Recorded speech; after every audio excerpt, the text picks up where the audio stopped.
ร้ายอีกแล้วทุกคนค่ะได้รับข่าวร้ายพี่น้องนะพ่อใหญ่ลงมาเล่นมากินกาแฟกินอย่างล่างนี่แหละวันนี้เราว่าให้ฟังนะเราเบิ่งโทรศัพท์แล้วฝรั่งพี่น้องฝรั่งที่สาวเดือนกับพ่อใหญ่ไปเล่นน้ำลาวนะบกคาดบกฟันพี่น้องฝรั่งบ่ทันได้ใหญ่เนาะบ่ฝรั่งบ่ทันได้เท่าบ่พิษฝรั่งบ่ทันได้เท่าดอกอายุประมาณ35-36นี่ล่ะฝรั่งนี่นะแล้ววันนี้เพิ่นก็เป็นเจ้าของบาร์นะพี่น้องสาวเดือนกับพ่อใหญ่น่ะไปอยู่เคยไปเล่นบาร์นี่ล่ะรู้จักกันอยู่เด้วันนี้เฮ็ดจังไดพี่น้องเมื่อคืนนี่พ่อใหญ่เราเบิ่งโทรศัพท์เมื่อกี้นี่เราว่าฝรั่งผู้นี้น่ะตายแล้วเด้พี่น้องตายแล้วแม่เขาเจ้าโพสต์ Facebook เมื่อเช้านี่แม่วันนี้พ่อใหญ่เราก็หาเขาบอกชาวเดือนนี่ก็ชาวเดือนก็มาเว้าสู่ฟังเดี๋ยวนี้ล่ะเป็นข่าวช็อกเลยทุกคนเป็นข่าวด่วนข่าวช็อกเลยก็เว้าได้เพราะว่าชาวเดือนนี่เห็นเล่าตลอดคันไปเล่นแล้วเป็นคนอายุยังพันหลายฝรั่งนี่หล่อพร้อมได้เมียคนไทยได้ลูกแล้วหล่อได้พี่น้องหล่ออายุก็ยังบ่หลายหล่อสูงหล่อนะคะโอ้ยเสียใจนำขนาดเลยพี่น้องได้ยินข่าวร้ายแล้วบอกโอ้ยพี่น้องเอ้ยมันช็อกนะทุกคนมันบ่คิดว่ามันสิเป็นอุบัติเหตุที่ว่าทางมอไซค์เราเล่นพูแล้วนะประมาณ5-6 ทุ่มนี่แหละแล้วหลับกลับบ้านเมื่อวานนี้เขาก็มาเล่นนะมาเล่นที่บาร์ของเขานั่นแหละมาแทงพูคล้ายๆสนุกเกอร์เนาะแต่ฝรั่งเขาเอิ้นพูนะทุกคนนะคะอยู่บาร์แกนั่นแหละทีนี้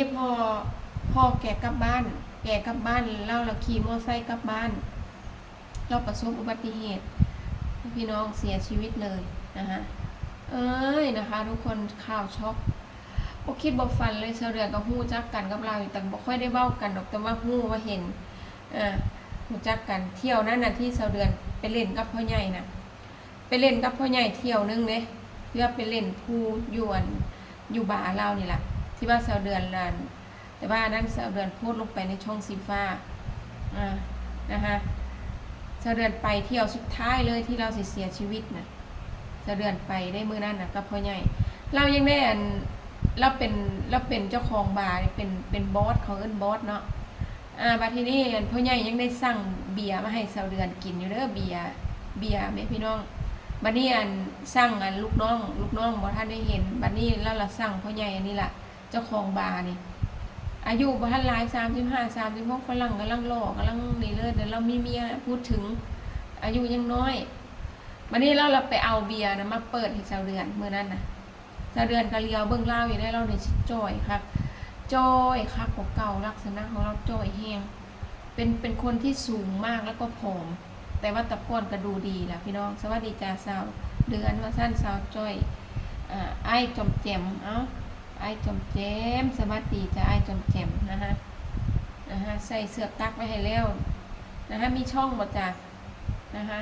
คอมเมนต์ไว้เลยไอ้นะคะขอบคุณหลายๆเด้อมาแต่ใส่เนาะไอ้เนาะมาแต่จังหวัดใดชาวเดือนอยู่สกลนครหรือว่ามาอยู่เกาะสมุยนะคะมาเบ้าทักทายกันเรื่องอุบัติเหตุพี่น้องเอ้ยนะคะบ้านหนองยางมาท่านบ่จะอยู่บ้านหนองยางบ่ชาวเดือนใส่ปัจเจเจ้าละบ่ชาวเดือนใส่ปัจเจเจ้าละได้คือบ่ขึ้นบ้านหนองสกลนครมาท่านนี่ได้ขึ้นแล้วปัจเจนะคะบ้านหนองยางบ่จะอยู่บ้านหนองยางจำอ้ายได้บ่ว่าซั่นจักแล้วคอยบ่ฮู้จักเจ้าเด้ไอ้จมจะเปลี่ยนชื่อช่องใหม่บ่หรือเฮาฮู้จักกันในอันนี้ในไลฟ์บ่หรือจังไดนะคะคุยกันอยู่ว่าซั่นแม่นบอกคุยกันในไลน์นี่บอกบ้านที่นี้มาเบ้าเรื่องอันนี้ต่อมานี่พี่น้องบ้านนี้ชาวเดือนเลยเว้ากันกับเมียฝรั่งหมู่เดียวกันอีกจะคุยกันในไลน์นี่ล่ะเราเอาบ้านหนองยางคุยกันจำได้แล้วจะอยู่บ้านหนองยางจำได้แล้วยายมีบ้านลาดจำได้แล้วบ้านนี้ บัดทีนี้ชาวเดือนเว้าเรื่องอันนี้ให้ฟังก่อนเราจะแป๊บนึงบัดนี้ชาวเดือนเลยเว้ากับเมียฝรั่งหมู่เดียวกันก็เลยเว้าแต่แล้วชาวเดือนนี่สังเกตเล่านี่สิจ้อยคักจ้อยผิดปกติคือว่าจ้อยคือจังว่าจ้อยแฮงจากคนจ้อยแล้วก็จ้อยแบบหน้าเราก็สิเว้าง่ายๆคือเฒ่าลงค่ะนะเป็นบ่ค่อยมีราศีปานใดว่าซั่นอันนี้ชาวเดือนเว้ากันกับหมู่เมียฝรั่งนำกันมานี่อันหมู่น่ะละเว้าก็สิให้นุ่มอยู่ตลอดบ่จักปีมาแล้วว่าซั่นเขาก็แก้ขึ้นธรรมดาว่าซั่นว่าแต่ชาวเดือนว่ามันหน้าเศร้าๆเป็นเศร้าๆเป็นง่อยๆเนาะมางวดนี้เป็นบ่ซื่นบ่ซ่วงว่าซั่นว่าชาวเดือนเว้าซี่เด้ชาวเดือนเห็นเนาะว่ามันหน้าตาเป็นบ่ซื่นบ่ซ่วงนะแม่นะฮะเป็นบ่ซื่นบ่ซ่วงเป็นเงาเป็นเศร้าๆนั่นแม่จ้อยลงซูบลงบ่เก่าชาวเดือนเว้าซี่หั่นนะพี่น้องเฮาเห็นแล้วก็เว้าไปแล้วเพิ่นก็เว้ามันคนเนาะสิให้นุ่มอยู่ตลอดก็บ่แม่นล่ะเฮ้ยว่าซั่นหมู่เว้าแต่ว่าก็ผิดปกติที่ชาวเดือนเบิ่งสังเกตว่าหน้าเราเศร้าอีหลีเป็นเงาๆง่อยๆเป็นจังได๋นะชาวเดือนเว้าซี่ล่ะบ้านนี้บ่ทันดนพี่น้องมารับข่าวร้ายนี่ล่ะเมื่อคืนนี่เราเสียชีวิตขี่มอไซค์กลับบ้านเราก็ไปเล่นพูเล่นอย่างอยู่ร้านเราอยู่เนี่ยแต่เราก็ขากลับบ้านเราขี่มอไซค์กลับเรื่องของเรื่องเราเกิดอุบัติเหตุแบบนี้พี่น้องค่ะแม่นอุบัติเหตุนี่ค่ะแม่นว่าแข้งขาหักนี่ก็อย่าเอาฮอดชีวิตเถอะเนาะพี่น้องเนาะแข้งขาหักจังซี่ก็ยังพอไหวอยู่เด้อันนี้มันยังตายคาที่เลยค่ะแม่นเป็นอุบัติเหตุตายคาที่เลยนะคะอันนี้เขาเล่าสู่กันฟังนะคะเรื่องอุบัติเหตุเกิดขึ้นได้เสมอนะคะไปแล้วบอกจ้าแล้วเปลี่ยนอันนี้ใหม่พี่น้องนะคะเราไปแล้วนะคะขอบคุณหลายๆมาทักทายชาวเดือนเนาะนะคะเราไปเปลี่ยนซื้อช่องใหม่ชาวเดือนแล้วจำเราบ่ได้เราอยู่บ้านหนองยางนะคะจำได้แล้วบัดนี้ค่ะว่ารู้จักกันก็ยายมีบุญมีนะฮะอันนี้ก็เกิดขึ้นได้เสมอเป็นจังใดบ้านเฮาเป็นอะไรเฮ็ดออกลายแล้วบ่จ้า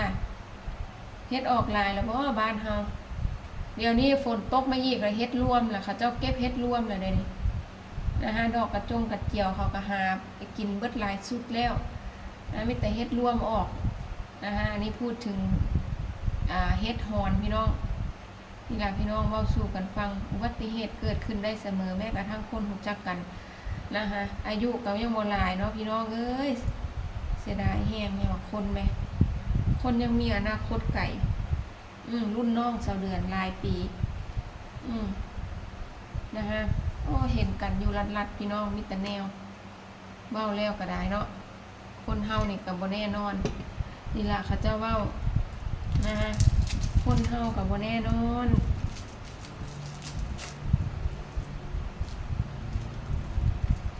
กินนมเนี่ยจักหน่อยเอานมออกมาแล้วพักกินอยู่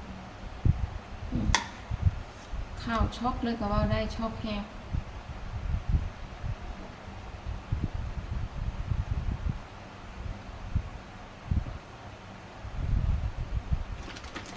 คุกคิดบอกฟันรู้จักกันลัดๆพี่น้องฝรั่งคนนี้ก็ได้ไวมาไวเลย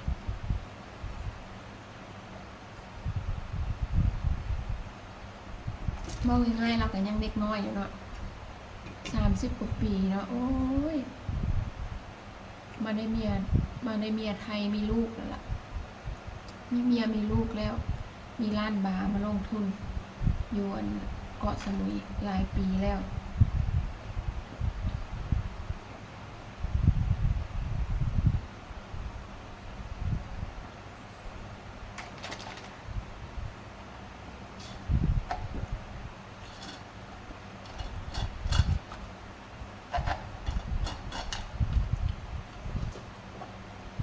นี่ก็ได้มีเรื่องมีราวเรื่องอุบัติเหตุบ่เข้าภัยออกภัยพี่น้องเอ้ยอีลินะคะมาเว้าสู่กันฟังเด้อพี่น้องเด้อข่าวร้ายข่าวเสียใจพี่น้องสะเดือก็เสียใจเด้เสียใจพี่น้องเอ้ยนะคะ เห็นแล้วหัวใจตกวูบอันนึงเราคนรู้จักกันเนาะถึงสิบ่ได้เว้าได้ปากแต่ว่าก็เคยเห็นกันแบบนี้นะจากมิตรภาพที่แสนดีเนาะพี่น้องเขาไปเห็นพบปะกันก็ทักทายกันฮัลโหลฮัลโหลก็เห็นหน้าตากันอยู่บ่เว้าสู่ฟังพี่น้องขอบคุณหลายๆรับชมคลิปสวัสดีจ้าพี่น้อง